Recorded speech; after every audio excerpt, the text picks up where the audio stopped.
Hey everybody, this is Jason. Yes, I got my hair cut. Tacos. Anyway, by the way, I like my hair like this. I feel like I'm a GI, but a liberal one. I don't know. Um, I'm in Florida, Panama City. It's wonderful. It's warm. It's very. The people are extremely friendly. It's dead as disco here. If you like old people, you'll love Panama City. But no, seriously, I really like this place, and I could probably, again, I said this about New Orleans, but I really could live here too. It's a really great place, and I enjoy Florida. Well, this part of Florida. And plus, I've been told I look like Tim Tebow quite a bit. I haven't been, but I can throw better than Tim Tebow, I bet. Yeah, I can hit a 15-yard out. Anyway, I digress. I know I don't look like Tim Tebow. So anyway, this video is going to be about my favorite Michigan resident, Betsy DeVos.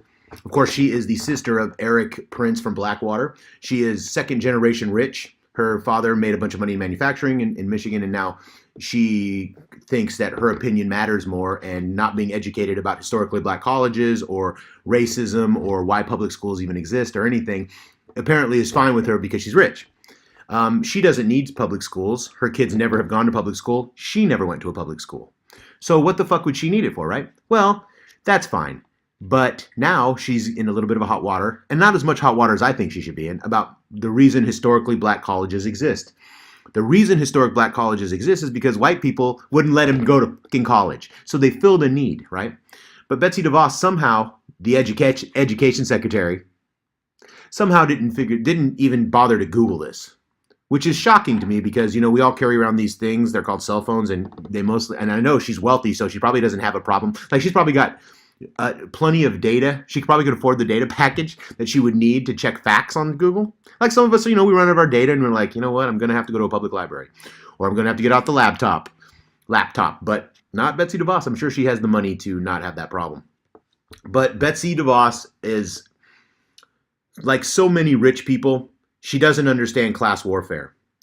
She's never sat in a break room full of people who make a minimum wage and listen to them talk about their kids being sick or needing their family, the older people being sick in their family. She's never had to make a decision between anything financially. She's never in her life had to make the decision, do I pay my gas bill this month?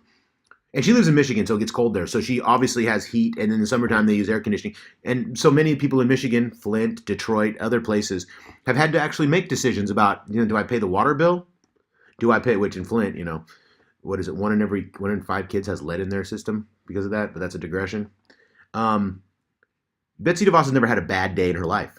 And I've said this about the Trump administration. I've said this about Sam Harris. I've said this about many people that I know Sam Harris doesn't like Donald Trump, but they're both Islamophobes. So what the fuck's the difference in my mind? If you're a hate-filled rich person is a hate-filled rich person to me. Because why are you hateful? Why are you ignorant if you're rich? How is that possible? Well, I'll tell you why. Because nobody ever tells you you're a fucking idiot. And it takes you to get into a public position, for somebody to tell you that you're fucking wrong. That's the rich person's plight. You surround yourself with other myopic rich people, and you never have a bad day, and you never have to make decisions financially that can impact your future for your health.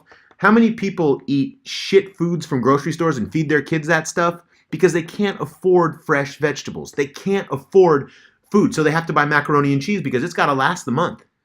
They eat, how many people do we know that are adults that eat Top Ramen for lunch and shit? They're not doing it because, Top Ramen's so fucking delicious. They're doing it because they don't have a fucking financial choice. Betsy DeVos never had that.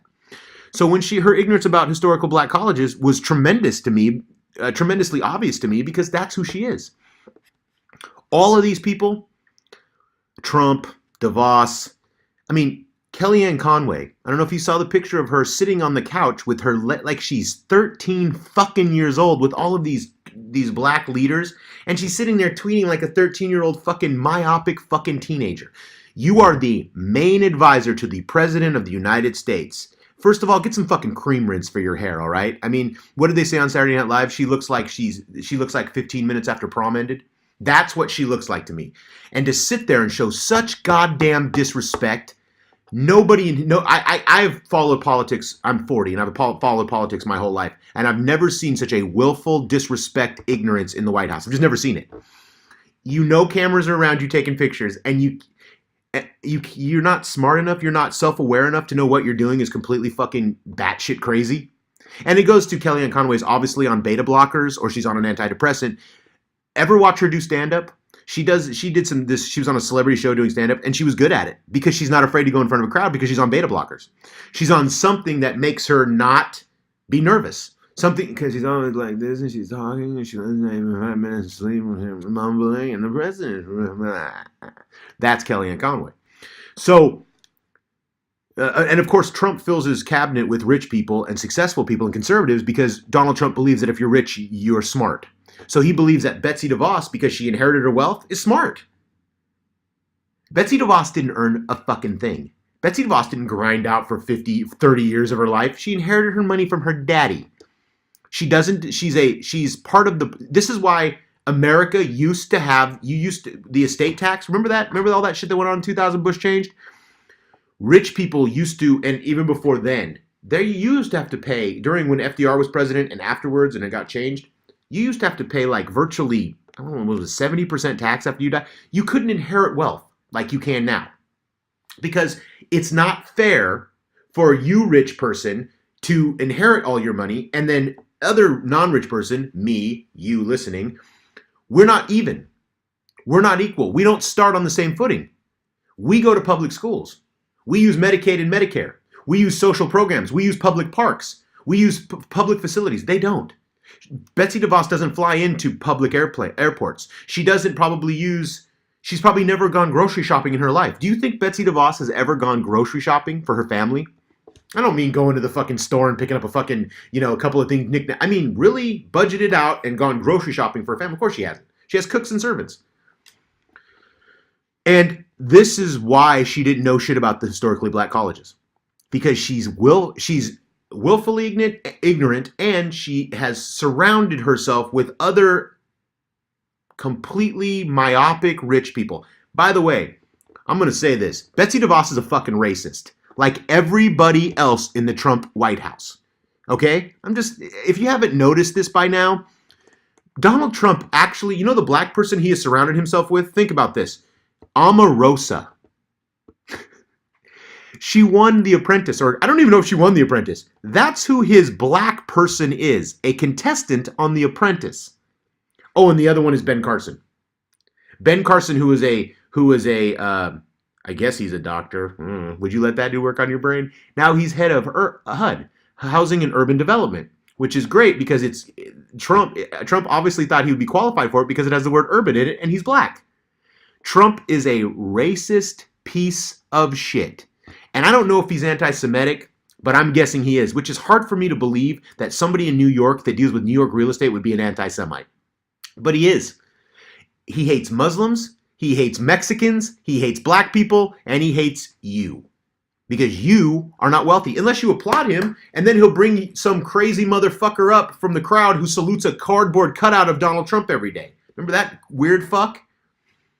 And then we have to listen to the media give him excuse after excuse after excuse. Well, that speech to Congress, he changed his tone. I mean, listening to Chuck fucking Todd. Go look up who Chuck Todd's dad is, by the way. I'm not going to go any further, but you'll love that story. So I'm just stunned at all this. I'm not stunned because Republicans are basically racist assholes anyway, and all they care about is money.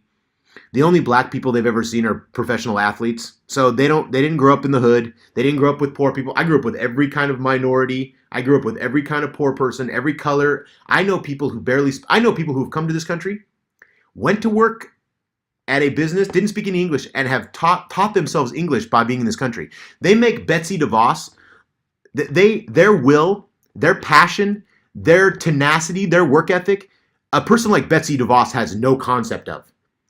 And they don't want to engage in the basic thing, Betsy DeVos and others. They don't want to really engage, and the media doesn't either. They don't want to engage in the one thing that we really need in this country, and that's kind of what the point of this video is class warfare. We need a massive influx of people talking about class warfare. That is what will change the system. Bernie Sanders talks about class warfare. I really like Bernie Sanders, and I hope that he gets a fair shake in 4 years. But I worry that Republicans will gerrymander, which people are fighting and they're starting to wise up to. And I'm worried that the Koch brothers are going to bury him because he's a socialist. And the Heritage Foundation, Citizens United, et cetera, et cetera, et cetera, they don't have any interest. They're all run by rich people. And the American Enterprise Institute, they're all run by conservatives who only have one agenda. That's to deregulate, depopulate us, the working classes, because they don't need us. We're useless eaters. And I don't mean kill us, but at the same time, you might as well mean kill us, because if you're cutting our social programs and you're going after the basic tenets of a democracy, meaning education, today, I just saw an article, and I know this is a little bit of a digression. An Arkansas lawman, an Arkansas state legislature, is trying to get Howard Zinn banned from all public schools and all charter schools. Howard fucking Zinn, People's History of the United States, People's History of America. That is mandatory reading for college students, basically. You take a American history course, it's mandatory reading virtually in every conservative university. Freshmen read it right off the bat. Hell, in high schools now, they've made that one of the books that needs to be read. And to try to ban it, this is 1984. That's why it's so obvious. Well, let's just, instead of ever engage, because all Howard Zinn does is put context into history. And he engages in class warfare. And Republicans cannot have anybody engage in class warfare because they're the ones that will be killed. They're the ones who will have people at their houses. Do you notice Charles Schumer and everybody? There's protests at these people's houses every weekend. Why aren't they doing live shows from there? It's much more interesting to talk to those people. Why is it that CNN will occasionally show you Betsy DeVos being yelled at from yet another person? Shame, shame, shame, shame, shame. That's class warfare. When you attack the social fabric of our country, which makes it so good, the social democracy, the social agreement that we have, because let's be honest, America, and you can disagree with this, and I probably will, America has an agreement. Rich people, you be as rich as you want, you separate yourself as much from us as you want, but you must provide us with social programs. And we pay for those social programs, so you're not providing us with fuck all. But you can't keep trying to take them away from us because you're going to destroy the very social fabric that makes America what it is. And you're going to fuck yourself because you cannot keep stealing from people who have nothing. They're eventually going to snap, and the media will be the last people to report on it. They either won't know what's happening or they will ignore it. And they're doing it right now. There is a fire burning right now in America. It's burning hot, and it's burning with a massive amount of oxygen being pumped into it. And rich people are whistling past the motherfucking graveyard. And I'm finding this to be maddening because when you watch CNN, MSNBC, Fox, they don't engage in any sort of class warfare. And class warfare is what is needed right now to solve our problems. I suggest anybody that wants more on this, somebody that's really a genius for the people, Richard Wolff with 2 F's. Go check him out. I've mentioned many names. I have playlists that have these people on. I try to point this out. Even good historians like Roy Casagrande, he's been awesome. Somebody I've just kind of recently discovered. You even go back into guys like James Perloff, who are a little more conservative, John Birch Society guys. They'll tell you some good history, and they engage in some class warfare. That's what's needed. I'm in Florida, and I see here a lot of poverty. I see a lot of poor people, but not overwhelmingly amounts of poor people, but people that are kind of like institutionally poor, generationally poor. And they're not unhappy, but they depend on those social programs, public schools, because they fucking pay for them. Betsy DeVos, yeah, she pays more taxes than we do because she's rich, but she should. And I don't even know what she pays in taxes, to be honest with you. She probably has so many loopholes that she doesn't. Who knows? But I'll tell you this. We become a nation of people who do not engage in any sort of class warfare. And if we don't start, and if rich people don't, by the way, information comes from the top down. So rich people and the powerful, they're the ones that have to start the conversation. And some of the people that I point out, blah, blah, blah, have done this. Chomsky, Parenti, etc. We need that. And until Jake Tapper, because I don't think Jake Tapper's a bad guy. I used to like him when he worked for Rolling Stone.